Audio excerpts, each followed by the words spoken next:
What's goody, Shellitronnn here. You can call me Shells, and I'm back at it again with a brand new video, and I'm gonna keep it a Bowlberry biscuit. These Carolina Panthers ain't playing around. I know you just saw my last video talking about how the team is cutting Tre Boston. Tre Boston, who didn't really play all that bad. Now, I'm not gonna lie to you, Tre Boston is not your first or second choice for being your starter free safety, but he was a guy who was about average-ish, who wouldn't lose you games, but would also not be the reason why you'd win games. I like Tre Boston, but I think the fan base was like split 50-50 on him, so I'm not really all that sad to see him go, but I did have a lot of respect for Tre Boston and who he was, especially after he got to get cut in his third year after we drafted him. We know what he was, bro. Went to the Chargers and the Cardinals, had some great years there.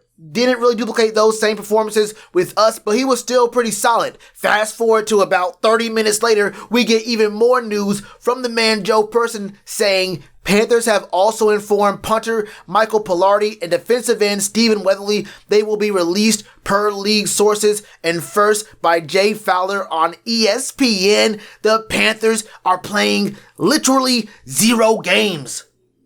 They're saying we are going to get this cap space one way or another. We are trying to find a way to pick up someone big. Now look, like Atlanta Getzenberg does point out in this tweet, when you get rid of Kawann Short, KK's gone.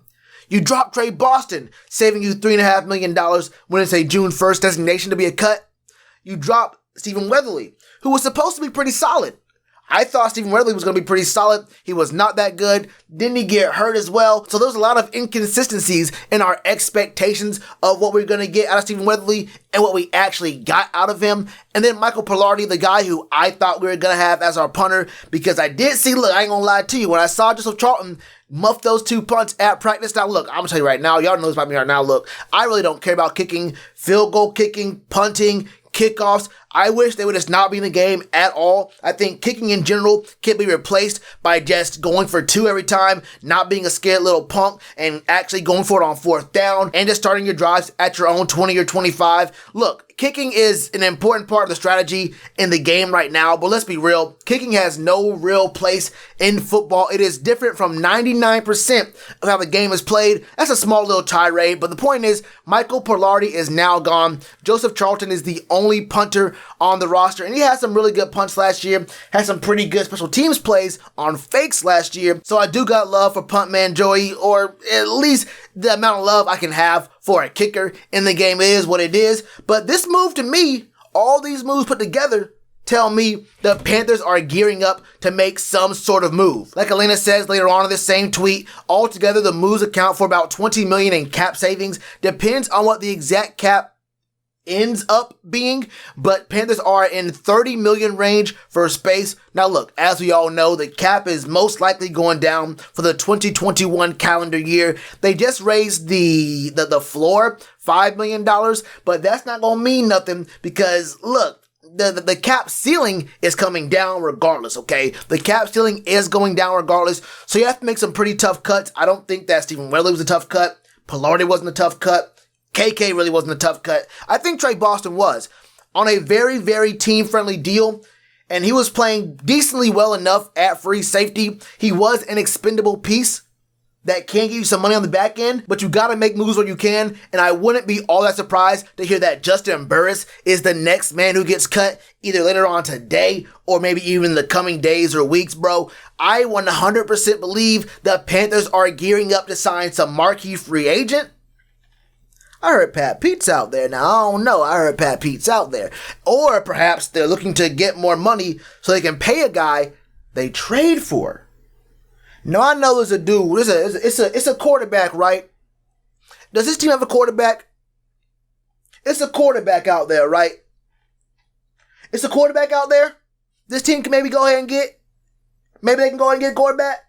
Maybe they can go ahead and get a quarterback. I don't know. Maybe they can just go ahead and go get a quarterback. I don't know. Because we're going to be drafting a tight end in the first round. I already know we're drafting a tight end in the first round. You may as well use that first round pick so you don't mess it up. Don't mess up this first round pick. I would not be surprised if all these moves are being made in conjunction to go out and have a splash free agency period. Now, y'all know, if y'all been fans of this Carolina Panthers franchise for any amount of time at all, you know we don't make no kind of splashes in free agency. The last splash we had was maybe Eric Reed, but that was 2 or 3 weeks into the season. That wasn't free agency. I mean, past that, Gerald McCoy maybe was our last splash, but that wasn't really a splash. I mean, he spent a lot of his time in Tampa Bay before Brady got there, and no one cared about what Gerald McCoy and the Bucks were doing back then because, look, they don't care. You understand what goes on in this division. So we don't really have that much splash, but our name has been connected to almost every single free agent, or at least the high-profile ones. Dak Prescott, Matt Stafford, a whole lot of talk about this man Deshaun Watson. So I would not be surprised if these first 4 cuts, and what I expect to be the 5th cut of Justin Burris, let me just put it to you like this. If we're making all these moves and we do not have a splash presence in either free agency or the trade market, this was a failure of an offseason because I think Tre Boston was worth the money. A starting free safety making very minimal money. You really can't ask for more than that when there are so many other holes on your team. Maybe you want to go ahead and just fix up the O-line so you can use the draft capital you do have, not on O-line. Maybe you want to do things to work out so like you can use certain free agent money and cap space on certain positions so that in the draft you can focus on more marquee picks. Like you can say, okay, we shored up 3 spots on the O-line in free agency, right? That means we probably would have used 2 of our picks on the O-line in the draft. Maybe we can package together our first, a second, and something else to go ahead and move up in the draft and pick up a player we really like, because otherwise those picks would have been used on guys in positions that we already have. So there's a lot of things you can do here with this money, and it opens up a lot of opportunities. But look, I think Dave and I think that Scotty Fitt, the new GM, are looking to make some moves in this free agency period, or at least try to make a move on a marquee trade right here. I would be very surprised if we do not make a move for a trade, and we've already shown we're very, very willing to make a move in these trade talks. So we're going to have to see, man, but these Panthers are playing no games at all. They said they're going to be on every deal, and this is the kind of moves you got to make room to be in on every deal, man. So I'm definitely going to be looking forward to that. Y'all looking forward to it as well. Keep it locked right here. We're going to have the news, moves, and updates as they happen, you feel me, man? But right now, I want to hear from y'all. What do y'all think about all these cuts? I mean, 4 straight cuts in just this 1 week alone.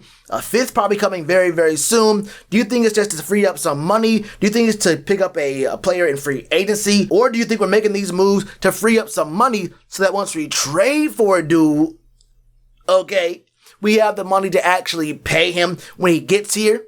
Y'all let me know. Let me know all your thoughts in the comments below. And you already know what to do with that like button. Cheers to you, appreciate the chance. Been told y'all I been the man. Been told y'all I had the gift. Tell a friend to tell a friend. Real ones gonna recommend.